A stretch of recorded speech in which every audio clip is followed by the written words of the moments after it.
നിങ്ങളുടെ ഫേവറേറ്റ് സീരിയലുകൾ ടിവിയിൽ വരുന്നതിന് മുൻപേ സൺ നെക്സ്റ്റ് ആപ്പിൽ കാണാം. ഇനി എല്ലാവർക്കും മുൻപേ കാണൂ. ഇപ്പോൾ തന്നെ സൺ നെക്സ്റ്റ് ആപ്പ് ഡൗൺലോഡ് ചെയ്ത് സബ്സ്ക്രൈബ് ചെയ്യൂ. പൈസയ്ക്ക് അത്യാവശ്യം വന്ന കമ്പനിയിൽ നിന്ന് ലോൺ കിട്ടും. കുറച്ചായിട്ട് തിരിച്ചടച്ചാൽ മതിയെന്ന് സിൽവർ ജൂബിലിയുടെ എന്ന് പ്രസംഗിച്ചപ്പോ PKR സാർ പറഞ്ഞത്. അതുകൊണ്ടാണ് ഞാൻ. നിനക്ക് 10 ലക്ഷം രൂപ തന്ന അതുമായി നീ മുങ്ങിയാലോ? ഞങ്ങൾക്ക് എന്ത് ചെയ്യാൻ പറ്റും? നിന്നെ അന്വേഷിച്ച പട്ടിക്കാട്ടി വരാൻ പറ്റും. നീ അവിടുന്ന് മുങ്ങിയാലോ? നിന്റെ പുറകെ നടക്കാൻ ഇവിടെ ആർക്കാ സമയം? മാഡം എന്താ ഇങ്ങനെയൊക്കെ സംസാരിക്കുന്നത്? എന്നെ കുറിച്ച് മാഡം അങ്ങനെയാണോ കരുതിയിരിക്കുന്നത്? മാഡത്തിന് എന്നെ വിശ്വാസമില്ലേ? അടുത്ത കാലത്തായി ഈ കുടുംബത്തിൽ ഒരുപാട് പ്രശ്നങ്ങളുണ്ട്. എല്ലാം നീ കാരണം. അറിയൂ നിനക്ക്? മാഡം ഞാൻ ബിസിനസ്സിലൊന്നും ശ്രദ്ധയില്ലാതെ ലോകം ചുറ്റി നടന്ന കൈലാഷിനെ കൊണ്ട് അവന്റെ ഡാഡി വളരെ കഷ്ടപ്പെട്ട ഗാർമെന്റ്സിന്റെ ചുമതല ഏറ്റെടുപ്പിച്ചത്. അവൻ എല്ലാ കാര്യങ്ങളും നന്നായി നടത്തിക്കൊണ്ടിരിക്കുകയായിരുന്നു.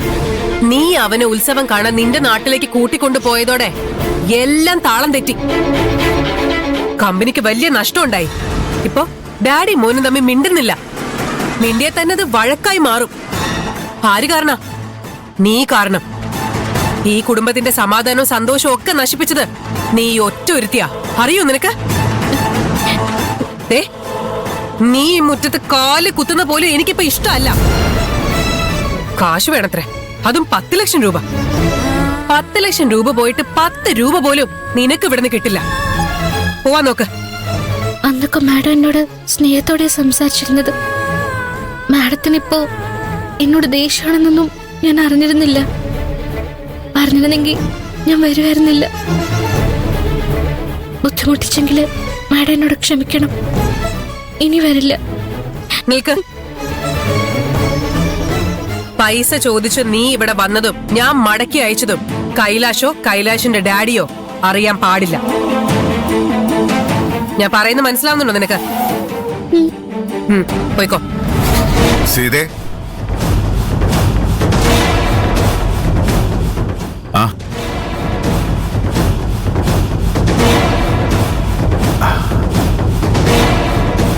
ഞാൻ പറഞ്ഞൊന്നും ഒരു കാരണവശാലും പറയരുത്. പാർവതി, നീ എന്താ ഈ നേരത്തെ ഇവിടെ? ഞാനും ചോദിച്ചു. നിങ്ങളെ കാണാൻ വന്നാണെന്നാ എന്നോടും പറഞ്ഞത്. എന്നെ കാണാനോ? എന്നിട്ടെന്താ ഇവിടെ തന്നെ നിന്ന് കളഞ്ഞത്? കേറിയിരിക്കു പാർവതി. സീതേ, പാർവതിന് കുടിക്കാൻ എന്തെങ്കിലും കൊടുക്ക്. നമ്മുടെ പാർവതിയല്ലേ, ഇവളോട് എന്തിനാ ഫോർമാലിറ്റീസ് ഒക്കെ? പോവാൻ തിരക്കുണ്ടെന്നാ പാർവതി പറഞ്ഞേ. ഇവിടെ വരെ വന്നിട്ട് ഒന്നും കഴിക്കാതെ പോകാനോ? എനിക്കൊന്നും വേണ്ട സർ. ഏയ്, അത് പറ്റില്ല. സീതേ, നിന്റെ ഫോണല്ലേ അടിക്കുന്നത്? ചെന്നെടുക്ക്.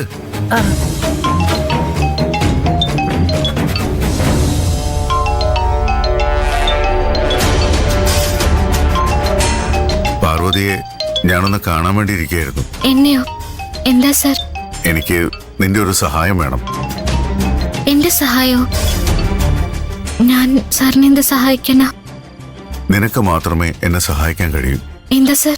ഗാർമെന്റ്സ് കെട്ടിപ്പൊക്കി ഇന്ന് കാണുന്ന നിലയിലെത്തിക്കാൻ ഞാൻ അനുഭവിച്ച കഷ്ടപ്പാടുകളെ കുറിച്ച് നീയും കേട്ടിട്ടുണ്ടാവും. എനിക്ക് എല്ലാ കാലത്തും കമ്പനി നോക്കിയെടുത്താൻ കഴിയില്ലല്ലോ. കൈലാഷിന്റെ കയ്യിൽ ആ സ്ഥാപനം സേഫ് ആയിരിക്കുമെന്നായിരുന്നു എന്റെ വിശ്വാസം. പക്ഷേ എന്റെ വിശ്വാസം തകർക്കുന്ന രീതിയിലാ അവൻ കുറച്ച് ദിവസമായിട്ട് പെരുമാറുന്നത്. ബിസിനസ്സിലൊന്നും അല്ല അവനിപ്പോ ശ്രദ്ധ. നിങ്ങളുടെ കൂടെ കറങ്ങി നടക്കാനും ഉത്സവം കാണാനും ഒക്കെയാ അവനിപ്പോ താല്പര്യം കാണിക്കുന്നത്.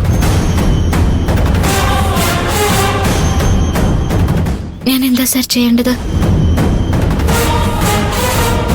കൈലാഷുമായി പഴയതുപോലെ അടുത്തിടപഴകാൻ പാടില്ല. അവനിൽ നിന്ന് അകന്നു മാറി നടക്കണം. നീ അവനെ അവോയ്ഡ് ചെയ്യാൻ തുടങ്ങിയാൽ പതിയെ അവന്റെ കുട്ടിക്കളികളും തമാശകളും അവസാനിക്കും. അവൻ സീരിയസ് ആകും. ഞാൻ ആഗ്രഹിക്കുന്ന രീതിയിൽ അവനെ മാറ്റിയെടുക്കാൻ എനിക്ക് കഴിയില്ല. പക്ഷേ നിനക്ക് കഴിയും. അവനെ അവഗണിക്കുക എന്നതാണ് ഒരേ ഒരു വഴി.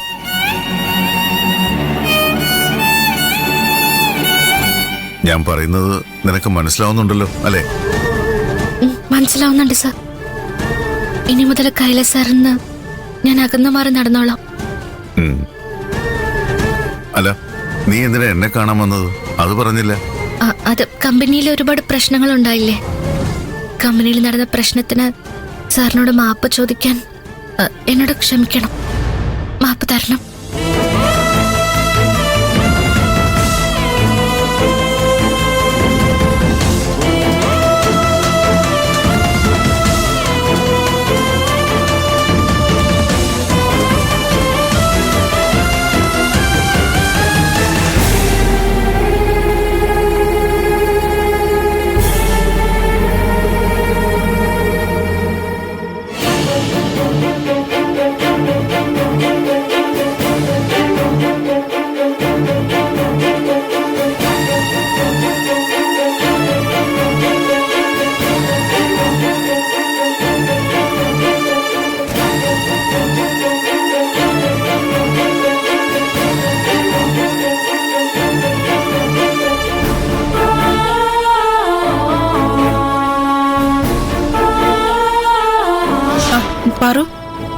പാറു കൈലാഷിനെ കണ്ടോ?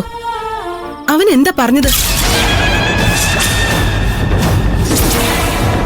നീ എന്താ ഒന്നും മിണ്ടാത്തെ? കൈലാഷ് എന്താ പറഞ്ഞതെന്ന്? പൈസ തരാന്ന് പറഞ്ഞില്ലേ? ഇല്ല മാഡം. ഇല്ലേ? അവൻ എന്താ പറഞ്ഞത്?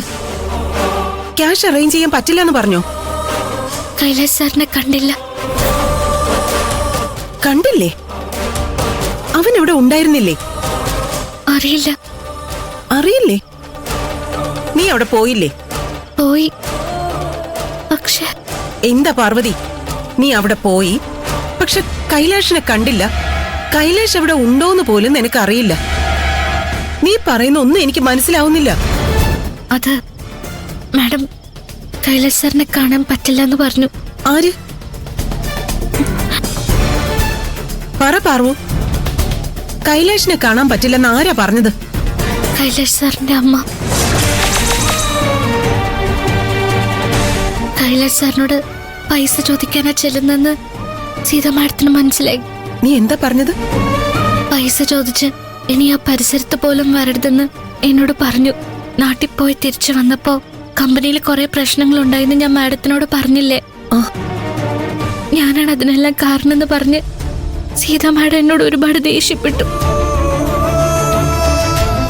അവരങ്ങനെയൊക്കെ പറയുമ്പോ വേറെ ആരും അവിടെ ഉണ്ടായിരുന്നില്ലേ? കൈലാഷോ PKR സാറോ ആരും ഉണ്ടായിരുന്നില്ലേ? PKR സാറോട് ഉണ്ടായിരുന്നു. അദ്ദേഹം ഒന്നും പറഞ്ഞില്ലേ?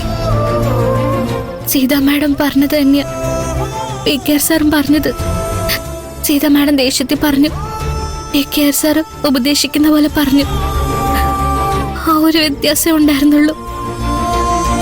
നീ വിഷമിക്കൊന്നും വേണ്ട.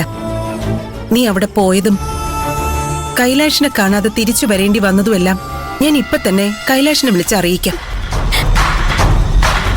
കൈലാഷ് എങ്ങനെയെങ്കിലും ക്യാഷ് അറേഞ്ച് ചെയ്യും. വേണ്ട മാഡം, ആ നില നഷ്ടപ്പെട്ട അച്ഛനും അമ്മയ്ക്കും ചേച്ചിക്കും വലിയ വിഷമവും. എന്നുവെച്ച് എന്റെ വീട്ടുകാരുടെ സന്തോഷത്തിന് വേണ്ടി കൈലാഷ് സാറിന്റെ വീട്ടിലെ സമാധാനം ഞാൻ നഷ്ടപ്പെടുത്താൻ പാടില്ലല്ലോ. ഞാനവിടെ പോയതും സീത മാഡം എന്നെ വഴക്ക് പറഞ്ഞ് തിരിച്ചയച്ചതുമെല്ലാം കൈലാഷ് സാർ അറിഞ്ഞാൽ അവിടെ വലിയ വഴക്ക് നടക്കും.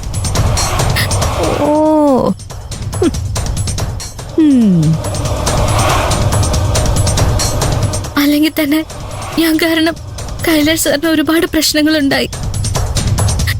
ഞാൻ കാരണം ആ വീട്ടിലും ഇനി പ്രശ്നമൊന്നും ഉണ്ടാവാൻ പാടില്ല.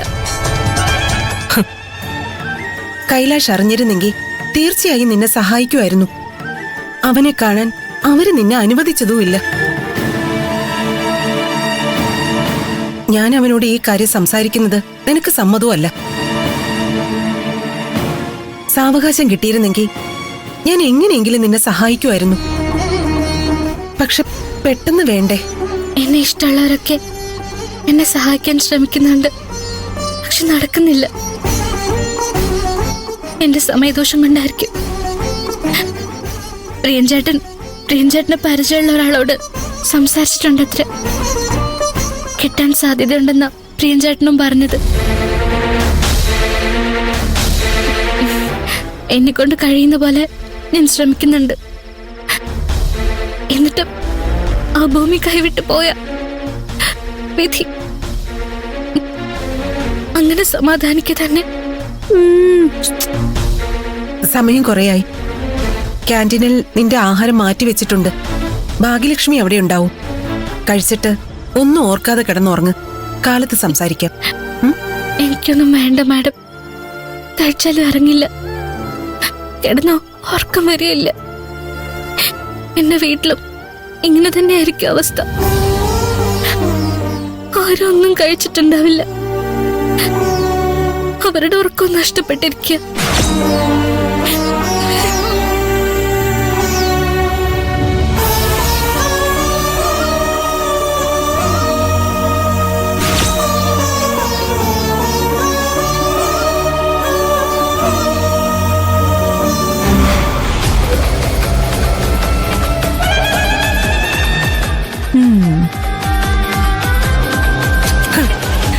ഒരുപാട് പ്രതീക്ഷയോടെ അവള് കൈലാഷിനെ കാണാൻ പോയത്.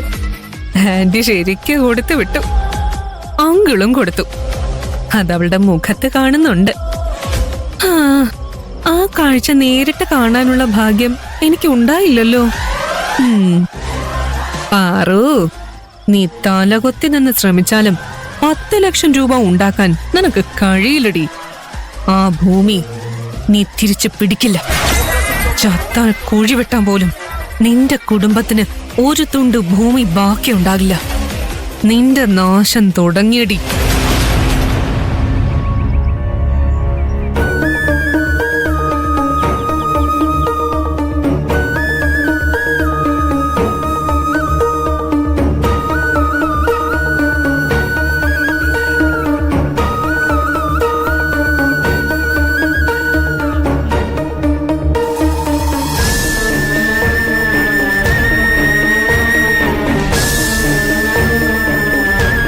അവളുടെ കുടുംബത്തിന്റെ അവസ്ഥ നമ്മൾ നേരിട്ട് കണ്ടതല്ലേ.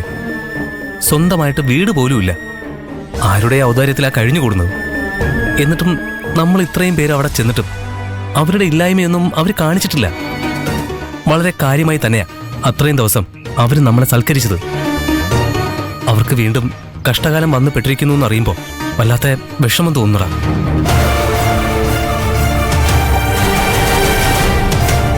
$10 ലക്ഷം രൂപയ്ക്ക് ഇവിടെയൊന്നും 1 സെന്റ് ഭൂമി പോലും കിട്ടില്ല.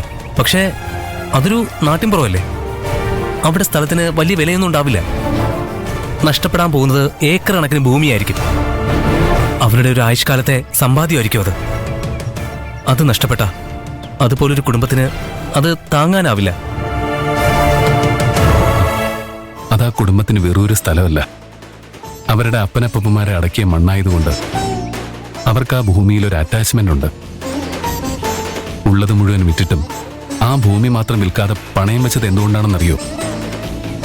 ആ മണ്ണിൽ അച്ഛൻ്റെയും അമ്മയുടെയും ചേട്ടൻ്റെയും അടുത്ത് അവസാന ഉറക്കം ഉറങ്ങണമെന്ന് അവളുടെ അച്ഛന് വലിയ ആഗ്രഹം ഉള്ളതുകൊണ്ട്. അവളുടെ അച്ഛൻ അത് അവളോട് എപ്പോഴും പറയൂ അത്രേ. അച്ഛൻ്റെ ആ ഒരു ആഗ്രഹം പോലും സാധിച്ചു കൊടുക്കാൻ കഴിയില്ലല്ലോ എന്ന് പറഞ്ഞ് അവൾ കരയുന്നത് കണ്ടപ്പോ സത്യം പറഞ്ഞാൽ എനിക്ക് സഹിക്കാൻ കഴിഞ്ഞില്ല. ഇത്തിരി ഇല്ലാത്ത കുട്ടികൾക്കൊപ്പം കളിച്ച് രസിച്ച് നടന്ന ആ പെൺകുട്ടിയാ. പക്ഷേ ഒറ്റ ദിവസം കൊണ്ട് എല്ലാം തകിടം പറഞ്ഞു. ഈയൊരു ചെറിയ പ്രായത്തിൽ പോലും ഒരുപാട് അനുഭവിച്ചു. ഇപ്പോഴും അനുഭവിച്ചുകൊണ്ടേയിരിക്കുന്നു. അവളുടെ അച്ഛന് അദ്ദേഹത്തിന്റെ ആഗ്രഹം പറയാൻ അവളുണ്ട്. അവള് ആരോടാ പറയുക? അവൾക്ക് പറയാൻ നമ്മളല്ലേ ഉള്ളൂ.